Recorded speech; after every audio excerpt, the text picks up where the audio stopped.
Hi hello అందరికీ నమస్తే అండి. ఎలా ఉన్నారు? మీరందరూ బాగున్నారు?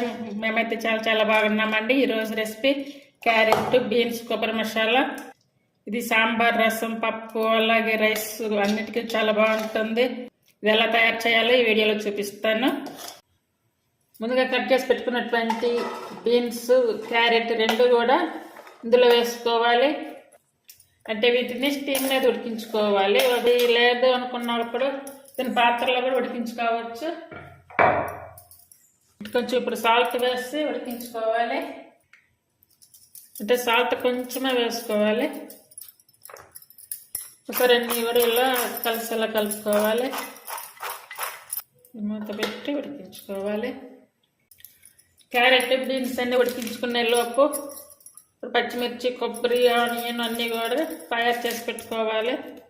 అంటే కొబ్బరి, ఆనియన్ అవి మిక్సీ పట్టుకోవాలి, లేదనుకుంటే దంచుకోవచ్చు రోట్లో. అవి కూడా చిన్న చిన్న పీసెస్గా కట్ చేసుకోవాలి. అలాగే వెల్లుల్లి రెండు, అలాగే కొబ్బరి కూడా సన్నగా చిన్న చిన్న పీసెస్గా కట్ చేసుకోవాలి. మిక్సీ జార్ ఒకటి తీసుకొని కట్ చేసుకున్నటువంటి కొబ్బరి, ఆల్రెడీ క్యారెట్ బీన్స్ ఉడికించుకునేటప్పుడు వేసాము, అది గమనించుకొని ఇప్పుడు కొంచెం సాల్ట్ తగ్గించుకొని వేసుకోవాలి. మిక్సీ పట్టుకోవాలి. మరి మెత్తగా పేస్ట్ లాగా చేసుకోకుండా కొంచెం పలకలుగా ఉండేలా చేసుకుంటే ఇంకా మంచి టేస్ట్గా ఉంటుంది. చూడండి, క్యారెట్ బీన్స్ కూడా ఉడికాయి. ఇప్పుడు స్టవ్ మీద మరో పాత్ర పెట్టుకోవాలి. పాత్ర వేడయ్యాక 2 టేబుల్ స్పూన్లు ఆయిల్ వేసుకోవాలి. అంటే మనకి కర్రీకి సరిపడా ఆయిల్ తీసుకోవాలి. ఆయిల్ వేడయ్యాక 1/2 స్పూన్ ఆవాలు, 1/2 స్పూన్ జీరా, 1/2 స్పూన్ శనగపప్పు, అలాగే 2 ఎండుమిర్చి ఇలా కట్ చేసుకొని వేసుకోవాలి.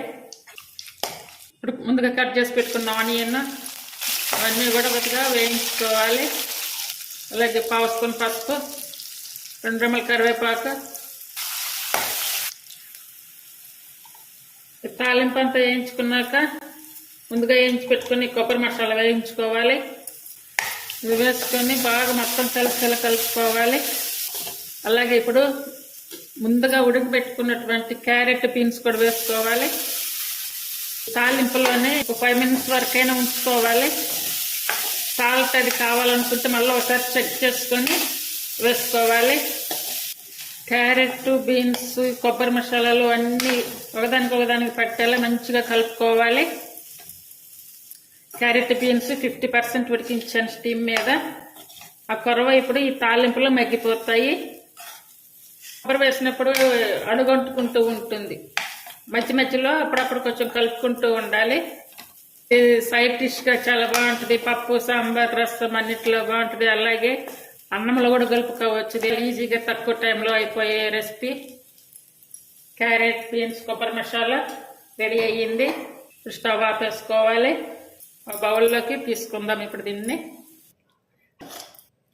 సైడ్ డిష్గా చాలా బాగుంటుంది. అందరూ ట్రై చేయండి. Thank you for watching.